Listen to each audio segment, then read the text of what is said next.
মাসও ব্রতের মাস। তা আপনারা অনেকেই অনেক ব্রত করেছেন। এই মাসে সব থেকে ভালো ব্রত কিছু গ্রহণীয়, কিছু বর্জনীয়। এই মাসে সাধারণত বাইরের ব্রাহ্মণেরা, যারা এই দুর্গা পূজা, কালী পূজা, শিব পূজা, মনসা পূজা, এই সমস্ত কর্মকাণ্ডীয় শ্রাদ্ধ আদি এই সমস্ত করে বেড়ায়, তারা হচ্ছে স্মার্ত ব্রাহ্মণ। বোঝা গেল? সেই মার্ত ব্রাহ্মণরা এই মাসটাকে কি মল মাস বলে, মল বর্জনীয় মাস। তো বর্জনীয় মাস, তো এরকম বর্জনীয় মাস, এই মাসে ভালো কিছু করা যায় না। কেন? এই সৌর গণনা এবং চান্দ্র গণনা অনুসারে বছরে কি না কিছু দিন বেশি হয়ে যায়। এই 3 বছর অন্তর অন্তর একটা মাস অধিক হয়ে যায়, 3 বছর অন্তর অন্তর। তো এইবার এই অধিক মাসটা হয়েছে, এই অধিক মাস হয়ে গিয়েছে, এই মাসটা সবাই ভালো চোখে দেখে না, সব বর্জন করে, মল মাস বলে। এই মাসের বড় দুঃখ হলো। তো ভগবানের কাছে গিয়ে বলছে, প্রভু এমন কি অপরাধ করলাম, আমার এই মাসে কেউ ভালো কাজ করে না, কোনো পূজা পাঠ কিছুই কেউ করে না, আমি কি নিয়ে থাকবো? আমার এই দুঃখ মোচন করুন প্রভু। তো ভগবান সবসময় দুঃখ মোচন করেন। তো ভগবান বললেন, ঠিক আছে, তুমি এত চিন্তা করো না, তোমার এই মাস আমার নামে মাস হবে, পুরুষোত্তম মাস। ভগবানের এক নাম হচ্ছে পুরুষোত্তম। তো পুরুষোত্তম মানে ওই আর এক পুরুষোত্তম আছে এই জড় জগতে, ওকে বলে আবার ভগবান নাকি, বুঝতে পারছেন? জানেন, এই জগতে তাকে ভগবান বলে। তো ভগবান আবার বুড়া ভগবান, বুড়া হয়ে গিয়েছে, হুঁকা খাওয়া বুড়া ভগবান, হুঁকা খায় ভগবান, হুঁকা খায় জানি। হ্যাঁ, তো সে ভগবান ছিল বুড়াটা, এখন তার ছেলেগুলো বলছে যে আমরা ভগবান। আর কিছু বোকা মানুষ আছে, ওই সেই ভগবানের পাল্লায় পড়ে গিয়েছে। এটা কলিযুগ, তো এই কলিযুগে এই রকমই হয়। তো কলিযুগের মানুষ ভালো জিনিস নিতে পারে না, ভালো জিনিস বুঝতে পারে না। তো আমাদের খুব সৌভাগ্য যে চৈতন্য মহাপ্রভু এসেছেন।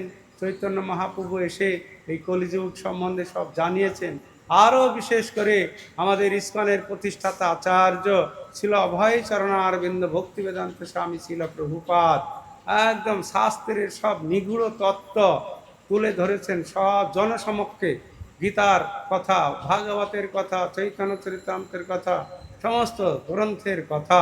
তাই আজকে সারা পৃথিবীর মানুষ গীতা ভাগবতের শিক্ষা বুঝতে পারছে, এবং শুধু বুঝতে পারছে না, তারা গ্রহণ করছে। গ্রহণ করে তারা আনন্দে, প্রেমে তারা নৃত্য করছে এবং ভগবানের সেবায় তারা যুক্ত হয়েছে। তা আমরাও যদি এরকম প্রভুপাদের শিক্ষাধারায় গ্রহণ করব, তাহলে আমরাও এরকম আনন্দ পাবো। তো এইরকম সেই মাস পুরুষোত্তম মাস তো হয়ে গেল। তখন বললেন যে আমার ভক্তরা সবাই তোমার এই মাসটাকে দামোদর মাসের মতো গ্রহণ করবে, অনেক ব্রত করবে, তাতে তুমি খুব আনন্দ পাবে, আর তুমি তাদের দুহাত ধরে কৃপা করবে।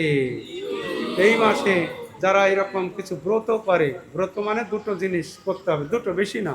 এক হচ্ছে কি গ্রহণ করব আর কি বর্জন করব, গ্রহণীয় আর বর্জনীয়। কি কি গ্রহণ করতে হবে না এই মাসে? সকালে সকালে, সকালের আগে উঠব, একদম 3টায় উঠে যাব, স্নান করে তিলক করে ফুল তুলে সংসার দাবান ললিড় লোক ত্রণায় কারণ্য ঘনা কনাতম প্রাপ্তস্য কল্যাণ গুণান বর্ষ বন্দে গুরাছি চরণারবিন্দ। মঙ্গলারতি, মঙ্গলারতির পরে নিঃসঙ্গ আরতি তুলসী করে একদম বসে যেতে হবে জপযজ্ঞে। এই কলিযুগে যজ্ঞ আলাদা কোনো যজ্ঞ নেই, শোনো মিশ্র, কলিযুগে নাহি তপযজ্ঞ, অন্য কোনো যজ্ঞ নেই। কলিযুগে সব থেকে বড় যজ্ঞ কি? গীতায় বলছেন জপযজ্ঞ। একদম সম্মুখে তুলসী মালা নিয়ে তুলসী রাখতে হবে, তুলসীর টব। মহাপ্রভু এটা করতেন। মায়াপুরেও দেখেছেন সকালে, মায়াপুরে সকালে সব ভক্তরা চারিদিকে গোল হয়ে তুলসী সম্মুখে থাকবে। কেন?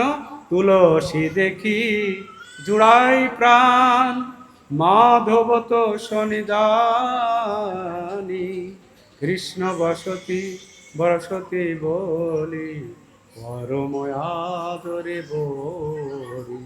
তুলসী সম্মুখে থাকবে, তুলসীর হাওয়া, পবিত্র হাওয়া লাগবে আমাদের শরীরে, তাতে আমাদের কি হবে? উপকার। মুসলমান বাড়িতে তুলসী এখন রাখছে, তুলসীর উপকারিতা জেনে গিয়েছে।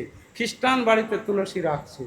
তো তুলসীর সম্মুখে সুন্দর জপ করুন, অন্তত 1 ঘন্টা জপ আমাদের করা উচিত, কারোর সঙ্গে কথা না বলে।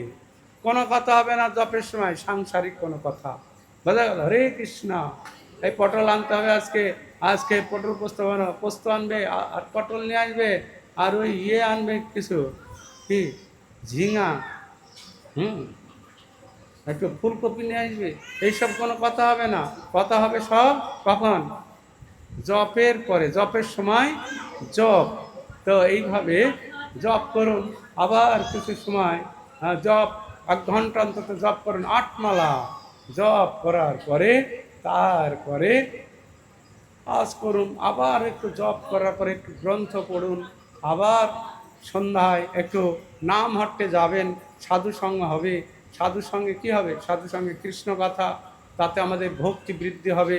বলছেন ভক্তি লভিবারে আর নাহিক উপায়, ভক্তি লভে সর্বজীব বৈষ্ণব কৃপায়। বৈষ্ণবের কাছে আছে শ্রীকৃষ্ণের ভক্তি, তার কৃপায় অন্য লভে শ্রীকৃষ্ণেতে ভক্তি। তো এই যে নাম হাঁটতে আমার এত ভালো লাগছে, যে এত পরিমাণে সব সাধু বৈষ্ণব এসেছেন। হ্যাঁ, আপনারা সবাই তো বৈষ্ণব। কেন?